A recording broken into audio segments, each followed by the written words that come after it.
সকলকে বলে দেই আজকে আমরা এসেছি সঞ্জীব একাডেমি। সঞ্জীব একাডেমির ওনার এবং সঞ্জীব একাডেমির টিচার, যাকে হয়তো অনেকে চেনেন আপনারা, ওনার সাথে আজকে আমরা কথা বলতে এসেছি। তো প্রথমে বলে দেয় ওনার ব্যাপারে, উনি জাস্ট কিছুদিন আগে এক দু বছর আগে তাই তো স্যার? হ্যাঁ, 1-2 বছর আগেই একাডেমিটা ওপেন করেছিলেন এবং বর্তমানে প্রিভিয়াস জিডি রিক্রুটমেন্টে 20 জন স্যার, 20 জন আপনার 12 জন স্যার, 12 জন রিক্রুটমেন্ট হয়েছেন এবং বিএডেও আগের রিক্রুটমেন্টেও ওনার স্টুডেন্টরা পাস করেছেন। ঠিক আছে, তো যাই হোক, আমি সঞ্জীব স্যারকে বলবো, স্যার আপনি একটু আপনার পরিচয়টা যদি দেন। নমস্কার, আমি সঞ্জীব কুমার ঠাকুর, আর আমি এই সঞ্জীব একাডেমির একজন ফ্যাকাল্টি। তো স্বপ্ন ছিল, একটা ইচ্ছা যে কিছু একটা করে দেখানোর বা কিছু একটা করার ইচ্ছা ছিল।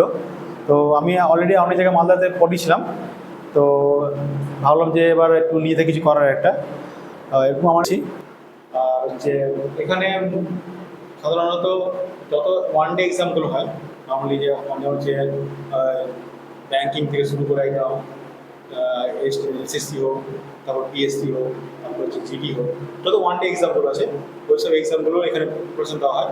মেন ফোকাস থাকে হচ্ছে ম্যাথ, ইংলিশ দিকে। আমি যতটা পারি চেষ্টা করি একাই কভার করানো, ঠিক আছে? কারণ হচ্ছে আমি চাই যেন যেসব ভাই বোনগুলো পড়তে আসছে তারা যেন কম ভিড়ের মধ্যে হাতাতে একদম সুন্দরভাবে গুছিয়ে পাশে বসিয়ে এখান থেকে আমি ঠিকঠাক প্রিপেয়ার করতে পারি। এই উদ্দেশ্যে নিয়ে স্যার আপনার একটা ব্যাচে মিনিমাম আপনি কতজন স্টুডেন্ট রাখেন? হ্যাঁ, ব্যাপারটা হচ্ছে যে আমার যদিও ঘরটা বিশাল বড়, হ্যাঁ, তো আমি বেশি ভিড় পছন্দ করি না এই কারণে, কারণ বেশি ভিড় হলে কি হলে আমি তাদের ফোকাস করতে পারি না। আর আমার আপাতত বলতে গেলে মানে ম্যাক্স টু ম্যাক্স 15 আমি রাখি, 15 বেশি হলে আমি ব্যাচ চেঞ্জ করি। কেন কি হয় যে 15 জন থাকলে কি হয় আমি তাদের পাশে গিয়ে বসতে পারি, তাদের কোনো ডাউট হলে গিয়ে হয়তো বুঝতে পারি। আর বেশি জন হয়ে গেলে কি হয় যে আমার সমস্যা একটা হয় যে তাদেরকে কোনো লজ্জায় বলতে পারে না, ভয় পায়, কোনো ডাউট হলে চুপচাপ থেকে যায়, হ্যাঁ, নিয়ে করার চেষ্টা করে। যাতে ছেলেদের না হয়, যাতে প্রত্যেকটা স্টুডেন্ট আমার যেন ফোকাস থাকে, তার জন্য কি করি আমি এক একটা ব্যাচের মধ্যে খুব জোর হলে আমি 15 জনকে রাখি। 15 জন বেশি হলে আমি ব্যাচটা চেঞ্জ করে একটা নতুন ব্যাচ করে দিই।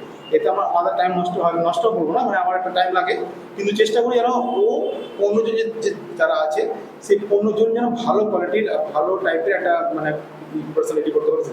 আমার এই যে লাস্ট যে 2022-এ যে জিডি পরীক্ষা হয়েছিল, সেই জিডি পরীক্ষায় এবং ডাব্লিউ পরীক্ষায় যে লাস্ট রিক্রুটমেন্ট হয়েছিল সেখানে 10 জন ছিল।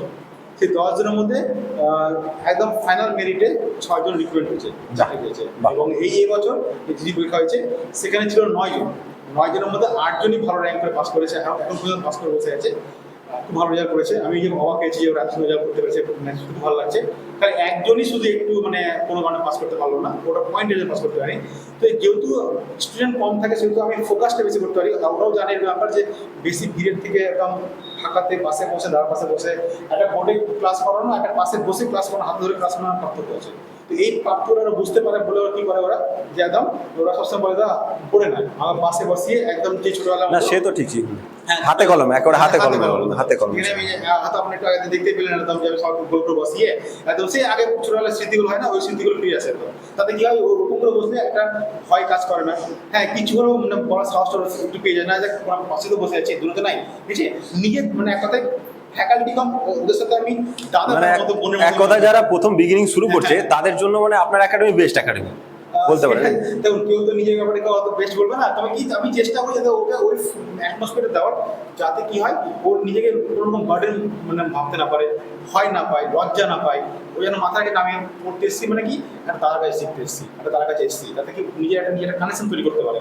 তাহলে কি একবার কানেকশন তৈরি হয়ে গেলে কি নিজের মনে কথা আর সবই বলতে পারে। আচ্ছা, কম্পিটিটিভ এক্সামে তো প্রচুর মানে কি বলে কম্পিটিশন লেভেল প্রচুর হাই। হ্যাঁ, সেক্ষেত্রে আপনি প্রথম তো কাউন্সিলিং ব্যাপারটা থাকেই। ফার্স্ট কাউন্সিলিং যদি আমরা মানে ধরুন স্টুডেন্ট যদি নিজে থেকে না তৈরি হয়, তাহলে সেক্ষেত্রে তো টিচার খুব একটা বেশি কিছু করতে পারে না। তো সেক্ষেত্রে আপনি প্রথম যারা স্টুডেন্ট, ঠিক আছে, তাদেরকে কি বলে থাকেন? তো প্রথমে যারা ধরুন যে ভাই বা বোন আমার কাছে আসছে, প্রথমে আমি আগে ফার্স্ট জিজ্ঞাসা করি তোমার গোল কি আছে। ফার্স্ট আমি এটা প্রশ্ন করি গোল কি আছে, আর সবথেকে বড় পর ব্যাকগ্রাউন্ড কি আছে। তো আমার ভাই অনেকে আছে যারা একদম ভালো ব্যাকগ্রাউন্ড থেকে বিলং করছে, তো লো ব্যাকগ্রাউন্ড থেকে বিলং করছে। তো আমি আগে ভালো করে জিজ্ঞেস করি ভাই তোমার ভাই হোক বা বোন হোক তোমাদের গোল কি আছে। সেই গোল অনুযায়ী ওকে আমি আমার কাউন্সিলিংটা দিয়ে থাকি। এবার হচ্ছে ধরুন যে আগে থেকে যার বেস ক্লিয়ার আছে, যে জানে যে হ্যাঁ একটা কম্পিটিটিভ এক্সাম এই নামে একটা পরীক্ষা হয়, প্রত্যেক বছর পরীক্ষা হয়, এই শিডিউল পরীক্ষা হয়, বেসিক কনসেপ্টটা যাদের আছে, তাহলে কী হয় ওইসব তাদের জন্য আলাদা প্ল্যান করা হয়। এটা তোমার তো কনসেপ্ট আছে, জাস্ট আমাকে একটু পলিশ করতে হবে। তো সেই পলিশ করার জন্য ওকে আমরা বলি যে তুমি একটা কাজ করো, যে তোমার এটা তো রেডি করা আছে, ওটাকে আরেকটু পলিশ করার জন্য তুমি এই লাইনে এগো। মানে তাকে সেও নিয়ে মানে এক কথা পার্সেন্ট টু পার্সেন্ট ভেরিফাই করে কাউন্সিলটা কেমন হবে।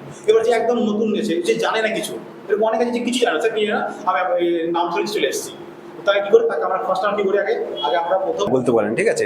তো সেক্ষেত্রে আপনি কি বলবেন, ধরুন যারা 6 মাস করলো, করার পর প্রত্যেকটা ছেলে বা প্রত্যেকটা মেয়ে যাই হোক আপনার স্টুডেন্টরা আসে এবং মনে হয় যে না আমার তো সিলেবাস কমপ্লিট প্রায়, দিয়ে যখন ও এক্সামের জন্য প্রিপারেশন নেয় যে আমি এবার পরীক্ষায় পাস করব, সেই মুহূর্তে দেখা যায় যে রিক্রুটমেন্টের একটা গ্যাপ, বড় একটা গ্যাপ থাকে, ঠিক আছে? সেই সময় আপনি তো মানে একজন টিচার হিসেবে সেই সময় স্টুডেন্টদের জন্য কি বলবেন? দেখো ব্যাপারটা হচ্ছে যে আমরাও এই লাইনের মধ্যে আছি, আমরাও খবর দেখছি, দুনিয়া দেখছি কি রাজ্য চলছে আর সেন্ট্রাল কি হচ্ছে, ব্যাংকে কি চলছে। তো আমি একটার উপর ডিপেন্ড করে বসতে হবে না, আমাকে ভার্সিটাল হতে হবে। আমি মানছি রাজ্যের স্কুল সার্ভিস বন্ধ হচ্ছে, আমি মানছি রাজ্যের ঠিক মতো হচ্ছে না, আমি মানছি যে একটু হলেও মানে একটু ফল্ট প্রচুর হচ্ছে, কোশ্চেন লিখে হচ্ছে, মানছি যে এগুলোর জন্য বাচ্চাদের ছেলেদের মধ্যে একটু হলেও ডিমোটিভেশন চলে আসছে, একটা অনীহা চলে আসছে যে পড়ছি তার রেজাল্ট হবে, কখন পরীক্ষা দেবো, কোনো শিডিউল নাই, কোনো টাইম টেবিল নাই। তবে কি যে আমাকে তো এটা ভাবলে তো আর হবে না, কারণ যারা এখন আছে, যারা তুমি চাকরি পাচ্ছে, হ্যাঁ পরীক্ষা দিচ্ছে, কিন্তু ওরা তো মানুষই, তো বলতেই না যে ওরা আমাদের মতো মানুষ, ওরা প্রিপারেশন নিচ্ছে। খালি কম্পিটিশন এক্সাম মানে এক কথায় ধৈর্য কথা বলে। এই যে ওয়ার্ল্ড আছে, কম্পিটিটিভ ওয়ার্ল্ড আছে, এই কম্পিটিটিভ ওয়ার্ল্ডে বা কম্পিটিটিভ এক্সামে ধৈর্য আর দুই নম্বর প্র্যাকটিস, এই দুটো ভালো ভালো পরীক্ষা আছে, অনেক পরীক্ষা আছে। আমি বলতে চাইছি এটাই যে একটা পরীক্ষা যদি বেশ করে বসে থাকি তাহলে আমার লাইফে, তাহলে আপনি বলতে চাইছেন যে যদি আপনার স্টুডেন্টরা মানে পড়াশোনা করে ঠিক মতো, যদি কম্পিটিটিভ এক্সামে খাটে, তাহলে চাকরি নির্ঘাত।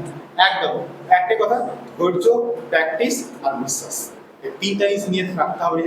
নিজেকে প্রশ্ন করতে হবে যে আমরা কি আছে কিনা। কারণ তাজমহল একদিনে তৈরি হয়নি, 22 বছর টাইম লেগেছে।